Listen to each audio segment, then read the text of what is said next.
student life in NUS, but also the broader civil society in Singapore. And it's important to Yale NUS students that these organizations still be able to thrive in the new college. I think both sides fear the cohort, like having a larger cohort will dilute in some sense that student life opportunity that we're gonna like. For instance, in USP, a lot of our student life is in Cinnamon College. There are all these more vibrant, like little communities, small ground-up initiative done by the USP students. What's it going to be like with this huge cohort size? Like, given the Yale NUS space, how are we going to mingle with them? These sort of concerns that I feel like the administration has just left it to the students.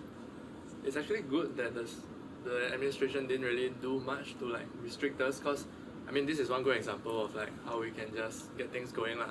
So to all the IG leaders out there, all the students out there, start mingling across the road. Yeah, definitely. Yeah, but I guess what like you guys mentioned previously, right? Being a student of Yale NUS, being a student of USP, one key factor is that really we are thinking, and we don't just think, we do also. Yeah, so I guess one thing I really appreciate about the school is actually doing nothing to stop us from doing things like this. Yeah. So I think that's one thing that's good. And with regards to the house, right?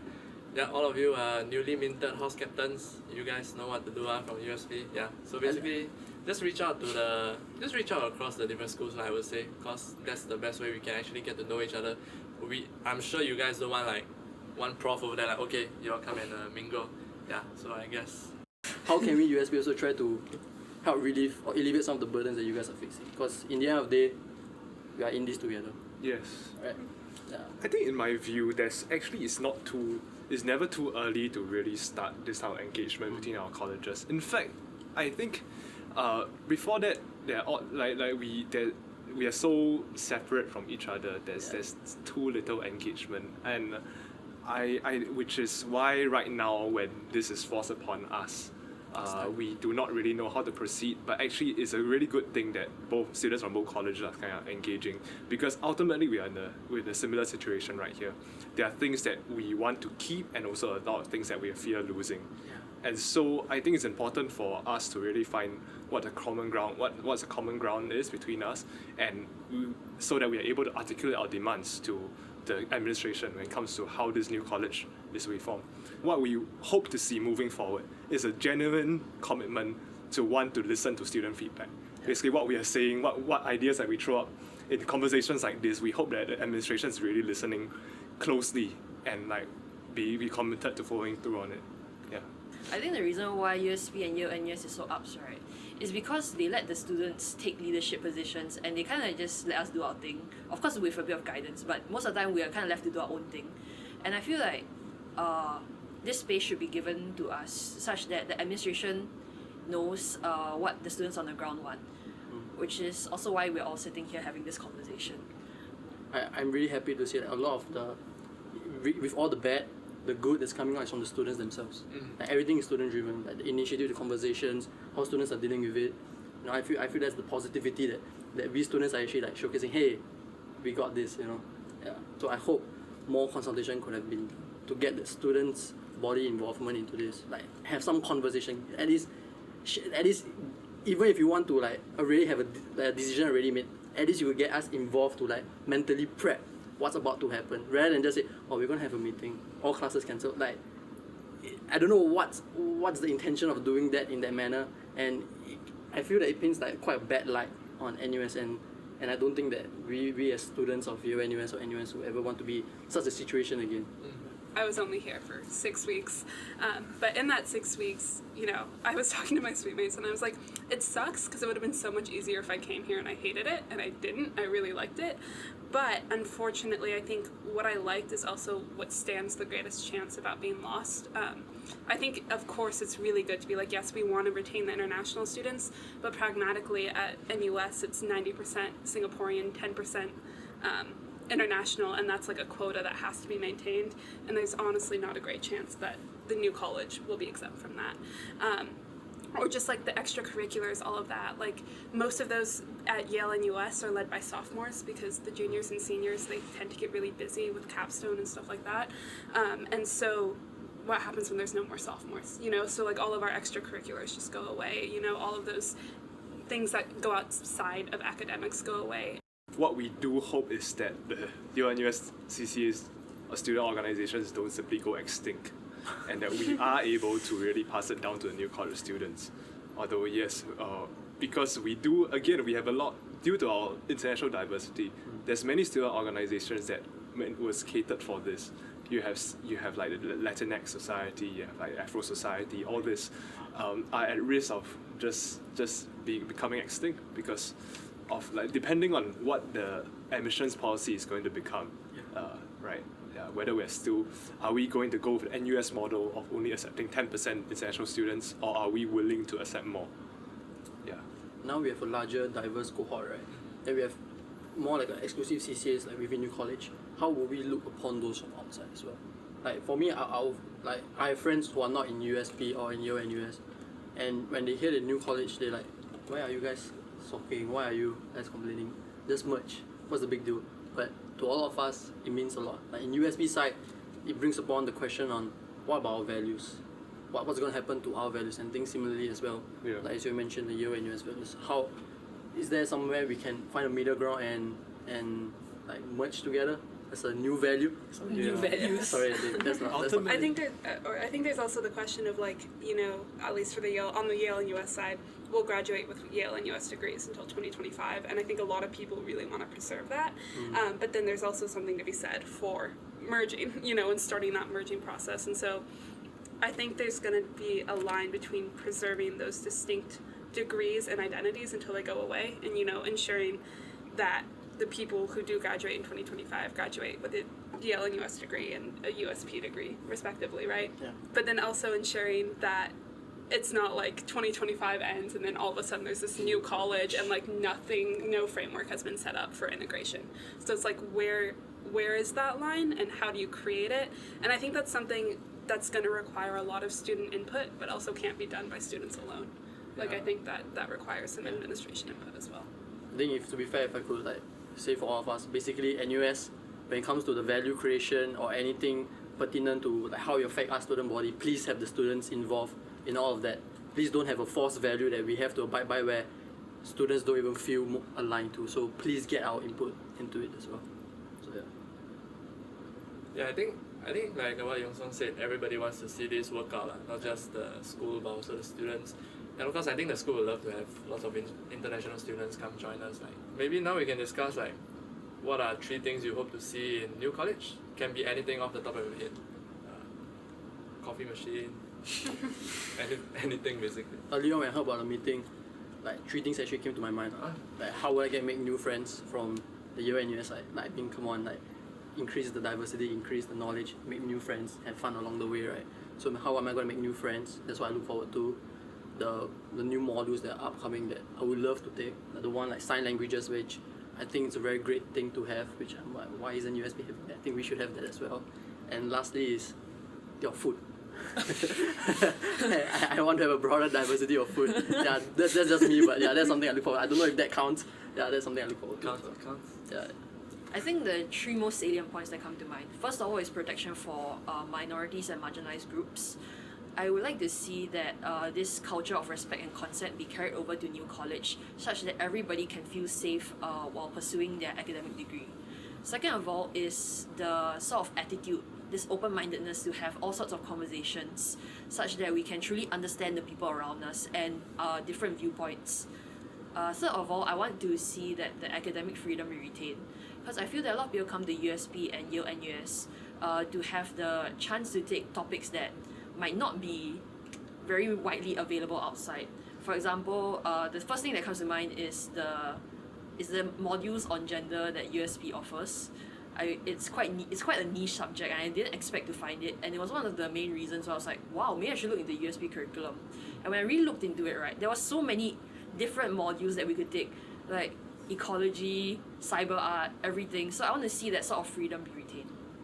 You know, everything here is designed for smaller classes and like designed for discussion base. Like I think retaining some level of interdisciplinary curriculum, even if it isn't, you know, a full common curriculum or like a full liberal arts education, but just like, I think everyone from both colleges likes to talk and likes to think, like that was discussed. So giving students at the new college room to talk and think and, you know, explore. So that's one. Two, I think you overhype our food. I think we should just get new food all around. Really awesome. McDonald's. And then three, I think culture of respect and tolerance all around. I think that's something that obviously both of the communities take a lot of pride in, and that should definitely be translated into a new school. I guess three things for me radiating from like the small to the bigger ones. First would be, I'd like to see our unique majors preserved. As I said earlier, majors like urban studies, anthropology, and arts and humanities are majors that do not currently exist at NUS. Even though it has been said that New College is going to be an honours college, it will not award its own majors. I would still like to see these departments being preserved in NUS, because I think these do add value to the education scene in Singapore. Second would be the safe environment for ground initiatives as well as student activism to thrive. It ranges from like just I think the IGs that you mentioned earlier, for students to pursue their interests, be able to start their own groups, and it ranges also to those larger ones where form of student activism where they're fighting for political advocacy, environmental advocacy, as well as LGBT advocacy. Lastly, and I'll echo what Shiloh already mentioned, which is a culture of respect, tolerance, and also like just a celebration of diversity. Especially with regards to cultural respect, that's not something that one can simply pay lip service to. Yeah. In Yale NUS, this is deeply ingrained starting from the moment we enter the college through our orientation program. There's actually a very structured program that all students have to go through, where you learn to appreciate, learn about different aspects of identity, about pronouns, about sexual consent. And these are ingrained from the very beginning. And I think these type of programs is essential. In fact, it's good for any student coming into a new college, or in fact, for the wider NUS community as well. Something like what they said, safe space for students to really voice our opinions. By the way, everything we say is not scripted, right? It's not from the school, so it's all of our honest opinions. So I think it's very good. It's a platform for students to give constructive feedback. Shift to looking at how we can make the most out of this whole change, because like we mentioned earlier, change is the best opportunity for improvement. So that's really what this episode is about. So one last question before we end things off. Any ideas on how we can physically bridge the two colleges together better? Because we have two separate buildings basically. 5-minute walk. We have like a cinnamon. We have like a Yale NUS Palace, and we have like a Castle. one one HDB block from the 19th. I'm also quite worried about that because I know the structure. Like Yale NUS has 3 residential colleges, and we have and 2 one gardens. Yeah, you guys have like a whole yard, and we have like one building. You guys have a monument, like one tree that you guys. We like, share a dining what is hall it with called? Tambos. Oh, sky gardens. So every 3 floors we have a sky garden. Every 3 where floors, is it? Yeah, around depending on which RC you're at. Some is every 2 floors. We don't even have a some are washing every- machine every 3 floors. I feel like it's gonna be quite difficult because it's 4 different buildings. And what I'm worried about, right, is the new college students, if they're separated by campus, right, will they just sort of form their own community separately? I think that's a concern when it comes to like the USP grant initiative, like the USCAF, right? What's it gonna be like? Is it gonna be one sector of like USP Branch. branch and the Yale NUS land branch? Have us involved in this conversation because it's deeply rooted to USP values and as well, and I believe Yale NUS values as I well. think the admin, they are asking like alumni, especially for USP side, they are reaching out to alumni to like get their feedback on this. Yeah. So I guess that's good, yeah. Well, I know I've heard a lot of complaints from the YNC students because our fees are like 3 times that of NUS, and that's not going to change for the YNC students, but the USP fees also aren't going to change, and so I know a lot of people are kind of annoyed. You mean the tuition fee is still going to be the same in the coming? I heard the No, subsidies so like, given. so basically like the YNC students from like say like this year's students are going to continue paying the same fees all 4 years. But the USP students are going to continue paying NUS fees. the NUS fees, and those are 2 very different fees. And so then the question becomes, all right, well, if we're using the same facilities, and if the mods now are getting combined in Why are some you way, paying more? and if the facilities are getting combined, then why are YNC students paying more? Yeah. That's true, that's true. Okay, I know that it's quite a sensitive time, but I just want a friendly reminder that to please respect our faculty and our profs, because especially with, I'm sure most of you all know about the Wake Up SG situation, we don't really want that sort of negative press while discussing these issues, because I feel like it'll be more conducive if we don't sort of like spread. And I think initially a lot of us felt that why didn't a prof or faculty told us when actually they are in the same position as us, so they too didn't know about it, you know. Yeah, so just please respect the profs, and like a little shout out, I really like the faculty and the profs that we have at USP, and I hope that they can stay on despite despite the new college merger. Please stay.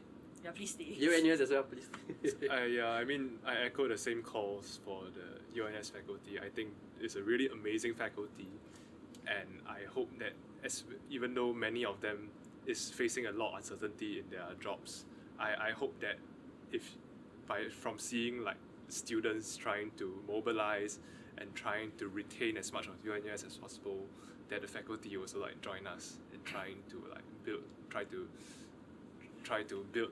a better community moving forward. Yeah.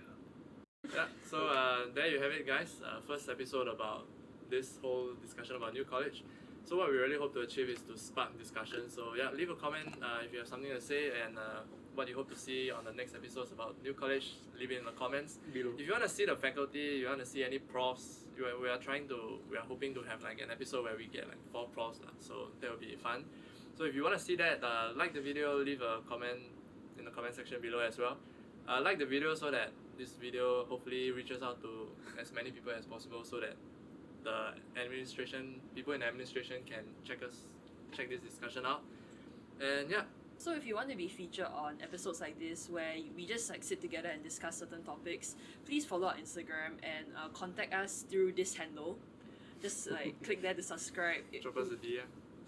Slide into our DM. We really appreciate the support. Yeah.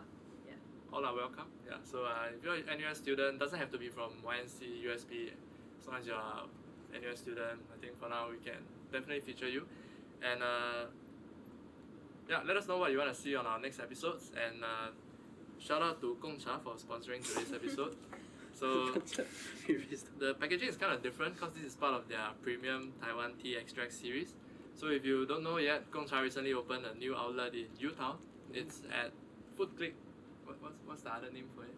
Food Click, fine food. Food Click. Yeah, it's at Food Click. Yes. Food Connect. Food Connect. Flavors. Flavors. It's at Flavors, the air conditioned part. So you can find Gongcha there. So check them out. Now they are in Utown as well. I think the new series is pretty solid. Really? Yeah. So yeah, that's all for today. Like our video, subscribe if you haven't yet, and share this video with your friends to basically get this discussion out there. We want to reach as many people as possible so that we can really get something constructive out of this whole thing. Yeah. So thanks everyone. See you on the next episode. Thank you. But ultimately these are questions which I think we ultimately should discuss finally. Have you all been to Marina Bay Sands? Yeah. I don't know. Okay. She's going to go there soon. Wait, yeah. Well, yeah, okay, yes, I'm going there. I mean, I've been to the area. Yeah. So you all know Marina Bay Sands as this Apple sphere shop, right? Yeah. Underneath is connected by air-conditioned passageway to MBS, right? What if you and aircon? No, like, because we have 2 separate buildings, so why not we dig an Underground underpass? Yeah, then USCAF can Wait, hold up, Uzcab, I'm not walking 5 minutes just to deliver 1 coffee. Okay, yeah, but like, you know, like underground. I thought you were going to propose a sky bridge. Yeah, Skybridge. that will make more sense. Sky bridge is harder to build, right? I mean, it either way, it looks more zuoteng, you know, it looks like it's like something out of nowhere, like, you know, underground is like, wow. Like, Must I make a new MRT halfway here as well, right? Underground then can have like, you know, fish, you know, those water tunnels, fish. Architecture and engineering students, this is your opportunity. Yellow brick road, connecting the two. I don't know. Zip Zip line. Too dangerous.